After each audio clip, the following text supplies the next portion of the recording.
Thank you, Chairman Wenstrup, for convening this important hearing. Over the past months, this subcommittee has heard testimony from Dr. Dasick of EcoHealth and NIH Deputy Director Dr. Tabak. During that questioning of both of these witnesses, it has become clear to me that the NIH's current grant processes are inadequate to ensure the proper oversight of federal funds. Dr. Dasick revealed that EcoHealth's renegotiated grant would rely on continued work from the Wuhan Institute of Virology, and Dr. Tabak confirmed that NIH was unaware of this continued collaboration when certifying EcoHealth's compliance. This means that based on false statements, NIH and NIAID approved federal funding to go toward work involving the debarred Wuhan Institute of Virology. Dr. Morens, do you agree that the NIH must have a rigorous grant review process in order to ensure the grants that they provide are a responsible use of the federal taxpayers' dollars?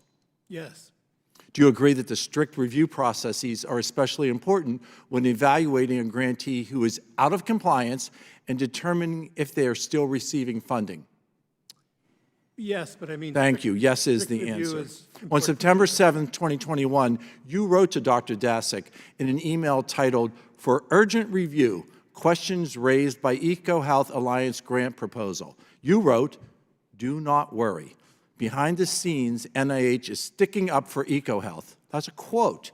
And proceeded to forward internal NIH communications to Dr. Dasick. What did you mean by saying that the NIH was sticking up for EcoHealth behind the scenes? You know, I don't remember specifically, but I felt Sounds nefarious, doesn't it? It sounds what? It sounds like it's suspicious. It sounds nefarious. It does, yeah. It's concerning, isn't it? Yeah, I don't know Were you why. regularly colluding with Dr. Dasick in order to promote EcoHealth in the NIH? Did I collude with him? Yeah, that's my question. No. Is using an unofficial email address to provide grantees with non-public information about grant consideration consistent with NIH standards of review process?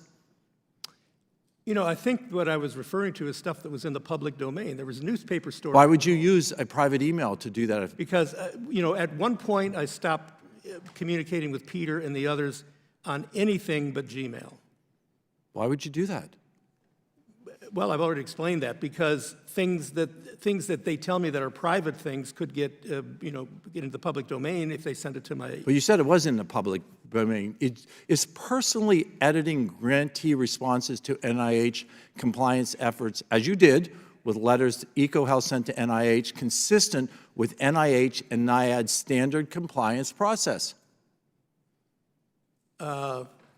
It's probably not. I'd have to go look at it and you know, I don't remember any of it. It certainly is not. Do you believe that using your personal email in this way was consistent with NIH and NIAID policy? And are you aware of other NIH or NIAID employees who also conducted official work on unofficial emails?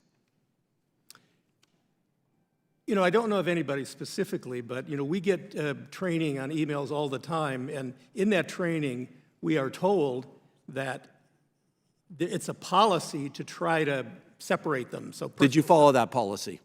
I try to, yes. And but we have evidence that you did not follow that policy. Trying to is not success. The government standards of the NIH should mean following policy. Do you agree that you failed to follow NIH policy? I do agree, but, you know... I find this to be quite concerning as we look to how we move forward, recognizing that NIH standards and NIH policies were failed. I think that your testimony here today continues to affirm to us that NIH policies has dismally failed when it came to COVID-19. Mr. Chairman, I thank you for the opportunity to have this hearing today, and I yield the balance of my time.